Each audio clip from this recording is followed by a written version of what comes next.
se automedicar usando somente informações da internet. Dor de cabeça, dor nos ossos. Papá, preste atenção. Sabrina Barbosa está com o infectologista Fernando Chagas para falar sobre esse assunto. Tem muita gente aí, adquirindo doença, porque toma remédio para dentro, remédio, não é assim não. Ô Sabrina, é com você, Sabrina. Tribuna Livre, com Bruno Pereira.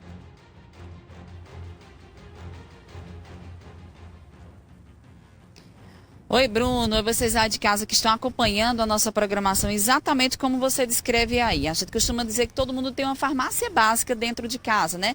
Guarda aqueles comprimidos, aqueles remédios e sempre quando tem uma dor de cabeça, aparece algum tipo de infecção, já vai lá e se automedica. Isso é muito complicado. Deve realmente, de fato, ter toda uma orientação médica para que essa automedicação não traga riscos para a sua saúde. Por isso que também muita gente é adepto até a alguns grupos, até o próprio Google como fonte de informações, ao invés de procurar um médico. É também um risco que a gente vai comentar agora com vocês aí de casa, porque eu estou com o médico infectologista, Dr. Fernando Chagas, e a gente já começa perguntando. Essa questão da automedicação virou muito comum, todo mundo já guardar em casa vários tipos de medicamentos. Que riscos isso traz para a nossa saúde? Bom dia. Bom dia, Sabrina. Bom dia, Bruno. Bom dia a todos que estão nos assistindo.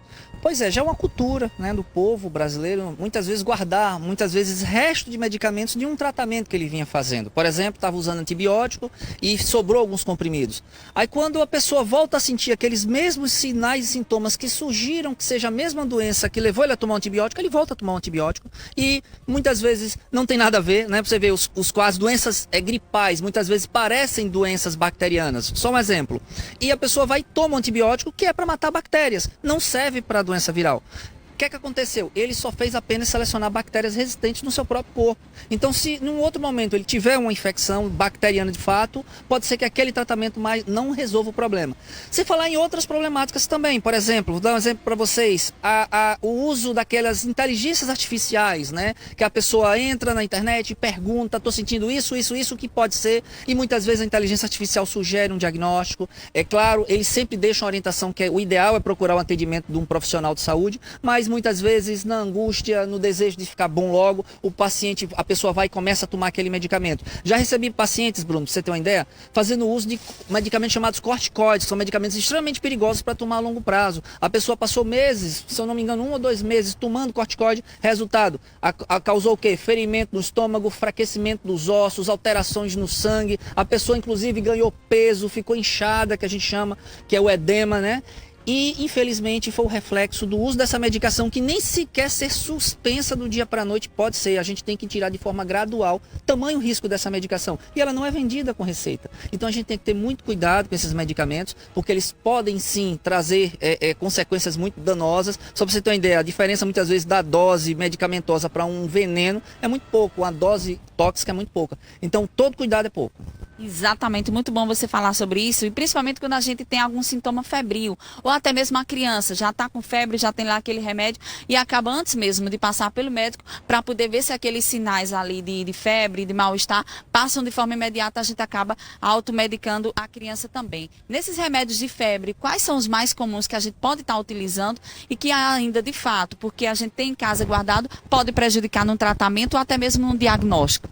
Pois é, o exemplo que você falou agora em relação à febre, muitas vezes é importante medicar com os medicamentos que a pessoa já conhece, né? O paracetamol, a dipirona, são medicamentos que a gente já conhece a segurança. Cuidado, né, com a alergia a uma dessas medicações, é interessante a pessoa ter um conhecimento prévio disso. Mas, muitas vezes, ao tomar a medicação, a pessoa melhora da febre, aí o quadro retorna com a febre novamente, a pessoa toma a medicação e acaba retardando o diagnóstico. Portanto, até uma dica interessante para dizer para as pessoas que estão nos assistindo agora. Febre persistente, gente, mais de 24 horas é igual a consulta, é igual a análise, porque febres que são de doenças mais tranquilas, ocasionais, um resfriado, uma gripe, geralmente não passa desse período, tá? E outra coisa, cuidado com chás, tá? Os chás, mas é natural, não faz mal. Gente, as substâncias que a gente usa como medicamentos também vieram das plantas, tá? E muitas das plantas têm produtos tóxicos. Vou dar só um exemplo para vocês. Plantas, chás que não podem ser tomados por gestantes. Gestante não pode tomar chá de boldo, e a gente vê gestante tomando muito chá de boldo. É um risco, inclusive, para uma malformação congênita. Gestante não pode tomar, por exemplo, chá de hortelã, hortelã-pimenta, chá de canela. Então tem que ter cuidado com isso também, tá? Chá não é suco, chá é tratamento também. Aí, obrigada, doutor Fernando, pelos seus esclarecimentos. Muito importante a gente ter essas orientações, porque todo mundo tem realmente esses medicamentos em casa, tem alguns hábitos que já vêm aí dos nossos antepassados, mas é muito importante a gente ter orientação dos profissionais, dos especialistas, para realmente ver que tipo de doença a gente tem, qual o medicamento importante para tomar para sanar aqueles sinais ali daquela doença. Então, a automedicação não, porque é risco para a sua vida. Volto com você, Bruno, direto aos estúdios da TV Arapuã. É uma coisa muito grave que, infelizmente, hoje em dia as pessoas elas não estão indo ao médico, estão se automedicando.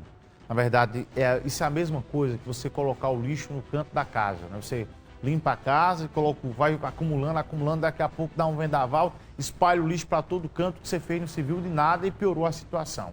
É igual você que está com um problema. Aí você vai na internet, toma um remédio, pensa que ficou bom, mas foi só um alívio. Daqui a pouco a doença volta novamente e volta pior. Então é preciso ter cuidado. Preciso ir ao médico, o médico te ver, passar o diagnóstico para poder saber qual é o seu problema. Geração de internet tem que ter um cuidado nessa situação aí. Está se medicando, dor de cabeça, o Google vai lá, toma esse remédio. Às vezes o Google ele está direcionando você a tomar um remédio, que é o remédio que está pagando para poder vender. Você pensa que não, você nunca imaginou isso não? Você, gente, apareceu um remédio aqui, esse remédio ele apareceu porque foi um remédio que pagou ao Google para poder ter lá uma boa aparência quando for buscado. Você entendeu como é que funciona? Vou voltar a falar sobre o arrombamento, uma conveniência